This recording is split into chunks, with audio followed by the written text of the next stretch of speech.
is the maniacs? I'm not sure what it is. That's Yeah, the it's stuff. Just a shirt. just distracts away from the belly, hopefully. You got an X there too. Yeah. There you go. You see, it all fits in, all thought out. Ready Yes, to that's go. what I thought. Ready to rock. Here we go with a film that's 10 years since Fight the Future. It's 6 years since the TV series. You had a little bit of legal wrangle with those swines at 20th Century Fox. And I don't know whether for you, having written the script and then had to abandon it because of the time delay, whether it was kind of difficult to get your mind kind of really connected into this, or whether it's something that's always in your mind because of given the fact that you created it and you've lived with it for such a long time. Yeah, it's the truth is in there.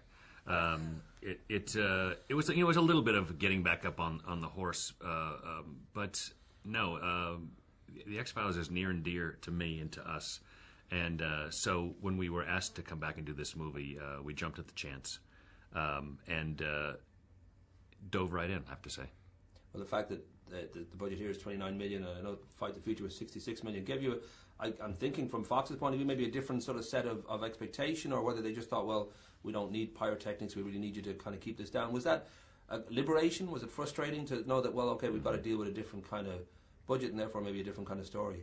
Yep. Yeah, we decided to tell a story that was driven not by, computer-generated images and by we decided not to tell I would say, a sort of summer spectacular. We're telling a really emotional story that happens to be very, very scary. The fact that this is the longest running sci-fi series in American television, 201 episodes from 10th of September 1993 to May 19th, 2002. You're very good. But that notion that you have got this almost Star Wars sort of sized beast, I don't know whether that sort of is difficult to live up to the expectation that's there amongst these hardcore fans, whether you feel a bit of a cold sweat every now and again when you realise there are people who know possibly just as much as I do about these episodes and these characters, and I've got to satisfy them.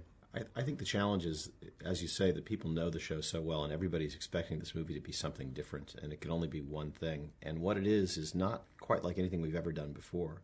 It's really focused on Mulder and Scully and their relationship, and it's really deeper into their characters, I think, than we ever went before. So I think there's going to be people who are wishing it was like an episode or wishing it was something that from the past, and it's not. It's something new moving forward.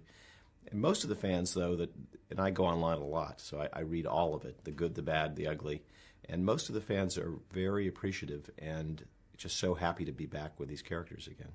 Yeah, the unfortunate bad luck of opening the same day of the Titanic right. comic book adaptations, and that notion is going to overshadow everything from WALL-E to Mamma Mia to the X-Files. Yeah. I don't know whether that's something that you take on a personal level, or whether you know this is business, this is how box office works, and you're kind of timing, you can never tell exactly what's going to happen when you go out there. The good thing about this movie is that with a small budget, we are going to be profitable very quickly, and so we knew that setting out, we did not know we'd come up against this overwhelming Dark Knight.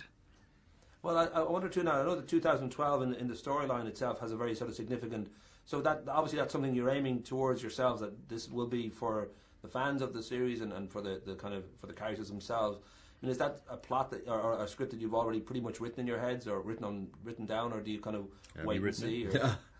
No, I mean, we have definite targets we would want to hit, things that we know are important to the mythology of the series that we'd want to revisit and conclude, but we haven't written the script. No, we don't want to get ahead of ourselves. We don't have any guarantee there'll be another movie after this. Yeah, we made this thinking that it could possibly be the last movie.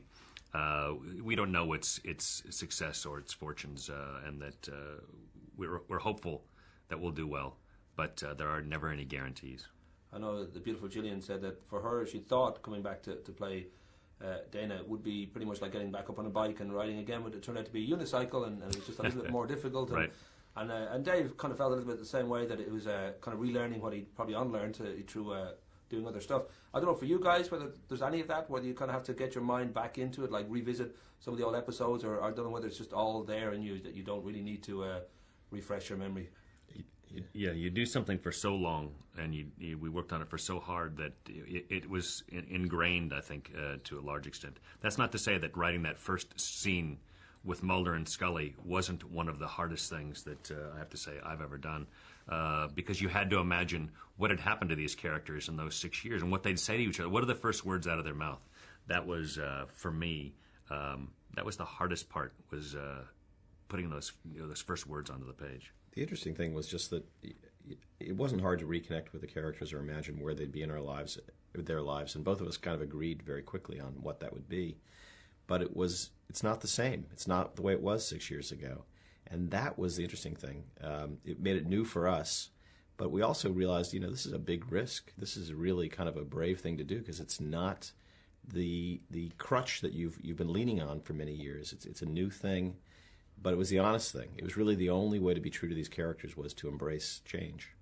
But as much as the X-Files is naturally going to be about things going bump in the night, no matter what they are, but there is that sort of desire in a lot of the fans to see this, what to them is the Ross and Rachel of the sci-fi world, that there's this ongoing relationship. And I don't know how much of that is kind of that Gillian and David can kind of come to you and say, wouldn't it be good if we did this or that, or right. Whether I don't know whether that's a hard one to sort of keep on, kind of keeping on an even keel, because obviously there's a lot of potential in any relationship to go south or go north. Or yeah.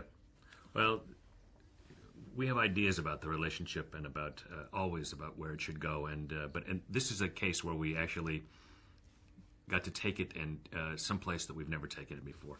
And David and Gillian always have really good ideas about the characters and about who they are and what they'd do and what they'd say. So the contribution from the actors, they've got to embody these roles. They've got to, the words and the emotions have to sort of come out of them. They've always been, I would say, a really big part of the creative process. I like the fact that, and David kind of freely admits this, that he's clashed with your fine self during the season, during the TV run, and I know you said yourself there was a little bit of kind of repair towards the end of the run on television. And that obviously adds rather than subtracts, though, in a way that you've got opinions going left and right. Always. I mean, sometimes the drama off the set translates to the drama on the screen. And I think that's an important thing, that it's always lively and spirited, and even when it gets messy, sometimes that's when you do some of your best work. I should ask for both you two whether the X-Files it's never really gone away from your lives, because there's always something going on. I know that in 2004 there was the Resist or Serve video game, and then there was the 8 DVD box set come out there, and whether it is something like a parallel universe for both of you, that it's just always something that is kind of is ticking away, and there are people out there constantly waiting for you to do and say something that gives them another clue. Is it? Yes, thank you. Thank you for being here. No, I mean, that's true, but I didn't appreciate it, I have to say, until this year. I was really overwhelmed by how many people out there still care deeply about these characters. And from February on, we went to San Francisco at the WonderCon convention to today. It's been incredible to me, the power of the show and how much people still care about it. I should very quickly ask about Fence Walker, which is very surprising because there's no supernatural elements. It's a semi-autobiographical coming-of-age tale, I think. I'm not talking about Fence Walker. I don't know if it'll ever see light of day. It's something that I just wanted to do, and I did it all on my own. So maybe one day we'll talk about it. Rock and roll. Well, listen, good luck with this. Thank you. Got your